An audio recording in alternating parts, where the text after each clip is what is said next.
Hi guys, it's Ed here, and I hope you're well. I'm just going to do this quick video at the start of this episode with Dennis Irwin, just to go over a few things with the episode. It was my first time with a live camera there, so during the episode you will see me a bit very nervous, and maybe not as fluent as I normally am, and that was just because there was a camera and I was a bit more nerve-wracking. It was probably the first time I've ever done something like that before. So it was a bit harder for me, but I thought the episode was absolutely fantastic. It was a great experience for me, and I just want to thank Dennis. Just unbelievable to me. An incredible human, so kind, and we talked about just such incredible stories from his days with Man United and stories from there. So it was just a really fantastic experience. I want to thank all involved, and I hope you really enjoyed the episode, and I hope you are well. Cheers, guys. Thank you. What is a winner's mindset? Well, a winner's mindset can come in different ways. I think first and foremost, it's got to be in you that you can push yourselves, not just through the good times, but even more so when you need to push yourself and push other people when times are not great. Because through a footballer's career, as in my career, everybody remembers the ups, but there's so many downs as well, and it's bouncing back from that and having good people around you. And likewise making sure that you recognise within your team that some players need an arm around the shoulder, and some players might need a bit of a firmer hand in that. So it's a bit everything. Winner's mindset. I played under a manager who was fantastic in that respect. So learned an awful lot off him, and we had some great leaders and great winners in that team I played with at United. And is that for you when you talk about kind of handling around the shoulder and maybe treating one player maybe kind of trying to be like a bit more arm around the shoulder type and a bit more calmer with him? Is that something that you've learned at your time at Man United? Definitely, absolutely. I mean, I was in football with Leeds for 4 years and Oldham for 4 years as well. And I had 12 great years at United, and I learned an awful lot on my way to my journey to getting to United, because Leeds didn't really go according to plan. And I got released at Leeds. I had 4 great years at Oldham, so I already had kind of some resistance against me when I was younger. So that when I went to Manchester United, you're always learning in life, not just in football. I think it mirrors life. A game of football, ups and downs is how you handle that. And I think it's up to the leaders, the winners, to recognise everybody's different, everybody's personality is different, whether it's the age, religion, everybody's different, and then you need a manager to recognise that, and certainly the players within that team to help that as well and create a really good team spirit, team atmosphere, so everybody's in it together. So do you think it's harder for now young players now because of kind of the social media, the media, and the kind of the attention that they get? And obviously in your day you just kind of play 90 minutes and you won't see the other part of the game. So do you think it's harder now for the players? Definitely, absolutely. I mean, there's so many outside influences that they have to deal with, not just in preparing themselves for the game of football as well. Now, the Premier League was big in my day, but you fast forward here another 20 years and it's massive, it's huge. It's watched all over the world, and even on top of that, and more so I suppose, social media is so big in this day and age that the players have got to be able to handle that as well, and that can't be easy, because as I said, in football terms, whether you're the best player in the world, you still have loads of ups and downs. So you need quite a real good group behind you and a good mental mindset as well. So then, do you think the manager's role now is more kind of wider, because they need to handle kind of not just a player, but they need to handle the person. They need to know the person behind the scenes. And as fans, we kind of look at the 90 minutes of a player and we kind of judge him then, and we don't look at kind of the full kind of full capacity of it. With Jesse Lingard, we saw obviously what he struggled with, and then we're wondering why he's not playing well. But that's the reason why he's not playing well. So what do you think managers can do now to make sure that they're helping the players more? Because they're understanding the players more. Yeah, I think a manager's got to recognise, or try to recognise, because it's not easy what's going on with players. But also, I think the managers are so busy that they need help. So I think the clubs at the very top will have people at clubs to try and manage this a lot more. I think it's fair to say the manager's got enough on his plate, buying players, selling players, playing players, dropping players. I mean, that's not easy. But the manager's got to recognise it. But also the clubs have got to help as well. Now that's fine at big clubs where there's probably a bit more money involved. But further down, I think managers certainly have to take a bigger role.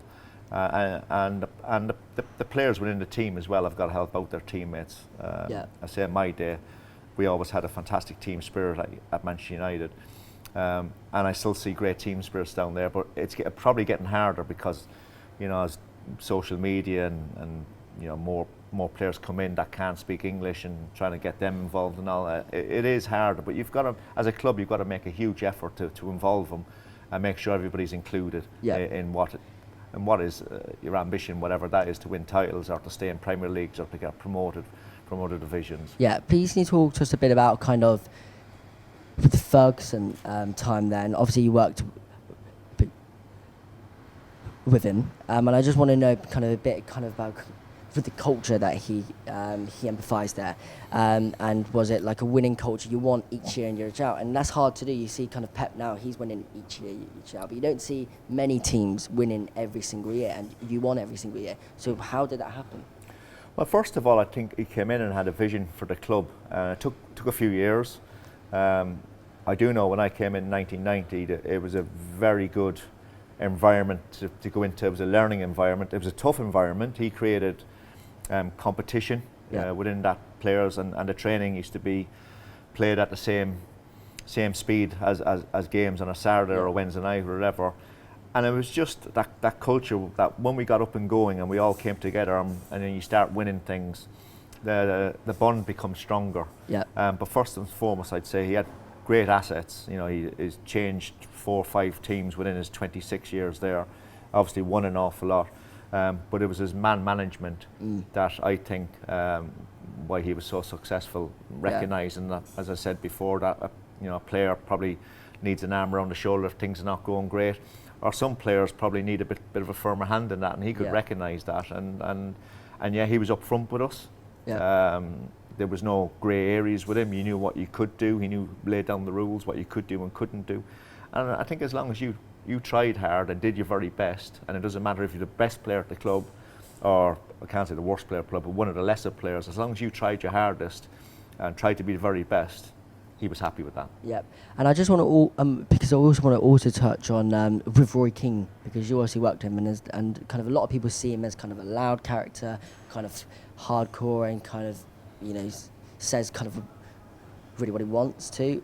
But then a lot of people also say that that's not him. He's also kind of calm.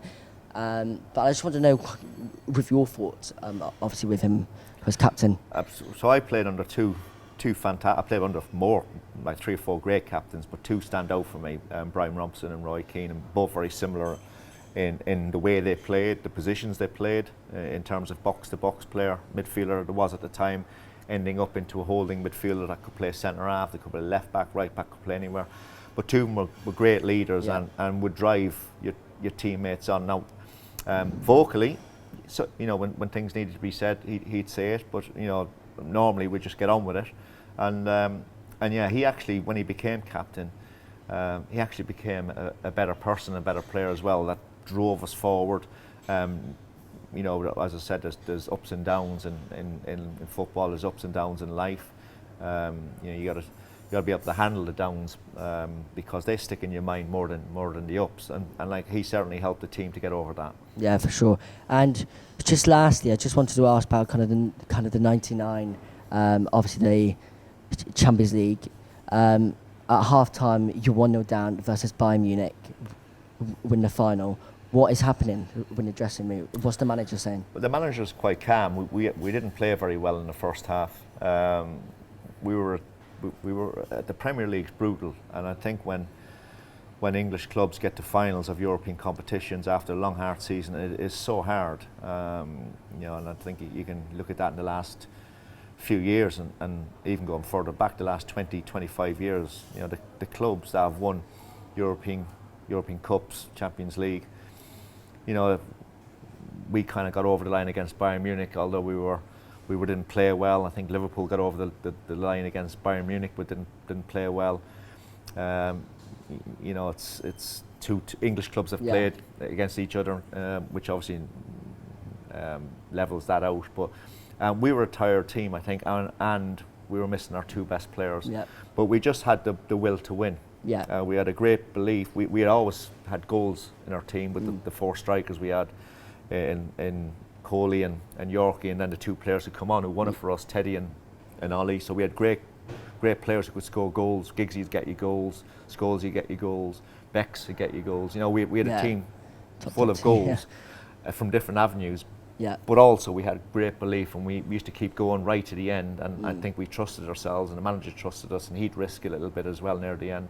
Yeah. I think all that came to fruition in the previous 6-7 years, and that probably got us over the line in that final, because we weren't great. With the mentality that you had, kind of the winning mentality that obviously we talked about, and you used to always come back from losing positions. And that interests me, because why didn't you? Because I think, okay, because they not started the game well. Why they not started the game well? Do you think that maybe was an issue, kind of the way you started games, or do you think? No, that's human nature sometimes, that you know, you can't play well all the time.